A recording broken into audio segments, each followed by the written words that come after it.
Hi, it's me, your introvert na nanay.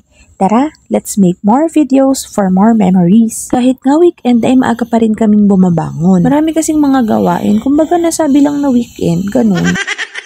Habang nakasala nga yung mga labahin ko ay pinaliguan ko nga itong bunso namin na si Esang. Si daddy naman ay naglilinis ng puguan. Habang sinusuklayan ko nga siya ay kinuha niya sa akin yung suklay at siya nang mag-isa yung nagsuklay. Tingnan mo naman kung makatingin, kasungit talaga.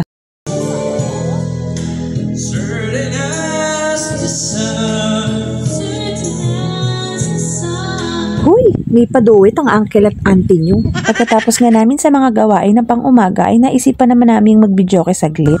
Videoke with halo-halo? Naku, napakabisang pampapaos. Ito rin panganay ko na laging nasa kapitbahay ay nakihabol din sa pagkanta. Nung nanawa na nga kami kakabidyoke, ay pinabantayan ko muna si Esang kay daddy para makapaligo ako. Pagkaligo ko naman, siya naman ang nag-asikaso ng mga hayop. Nilibot ko nga lang siya dito sa bahayan at nilaro ng konti kasi hindi naman siya pwedeng mapagod dahil nga may hika siya. Nabukasan naman ay nagtiklop-tiklop na ako habang nag-aasikaso dito si daddy sa puguan. Buti na nga lang at nalilibang tong katabi ko sa kakanood kaya nakakagawa ako kahit papano. Si Kuya Vance naman kasi kadalasan ay nasa kapitbahay at nakikipaglaro. Syempre di naman natin masisisi at ganun talaga ang mga bata.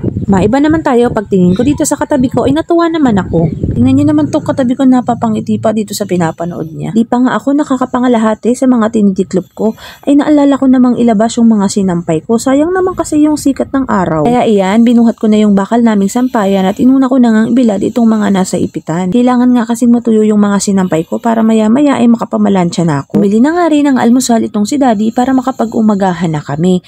Ito nga yung dalawa, mas gusto nilang kumain sa lapag. Tingnan nyo, sarap na sarap sa kinakain nila. O, wag nyo na lang pansinin yung tiklupin ko dyan sa likod. Tatapusin ko yan, maniwala kayo. Tiwala lang.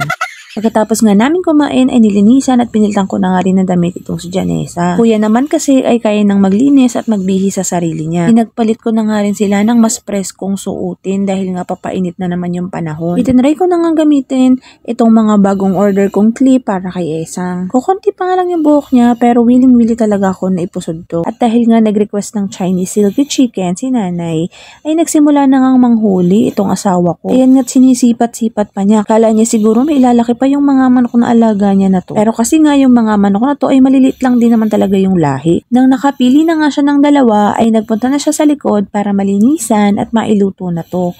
Kumuha na nga rin siya ng mga papaya para maitinola yung manok na to. Weekly nga ay umuwi na kami sa mga biyanan ko sa buwisan. At ito ngang niluto niya ay inulam namin nung tanghalian. Habang nagluluto nga si daddy ay sinamantala ko na rin yung pagkakataon. Kinuha ko na nga yung kabayong plantsahan at pinainit itong plancha. Bala ko nga kasi na mamalansya na ng mga uniform namin ng panganay ko dahil mamayang hapon tsak magagahol na naman ako. Kaya nga lang ay magsisimula pa lamang ako ay may bata nang aali-aligi dito sa likod ko. Inaantok na kasi siya at gusto nang mag-latch kaya wala na akong nagawa kundi itigil muna yung pamamalansya ko. Fast forward. Nung papadilim na nga ay nag-decide na nga kami na maglasmas na lang sa baliwag. Eto nga't nakasingit pa kami ng video bago magsimula yung mas. Hanggang dito na lang muna. Salamat sa panonood. God bless. Bye!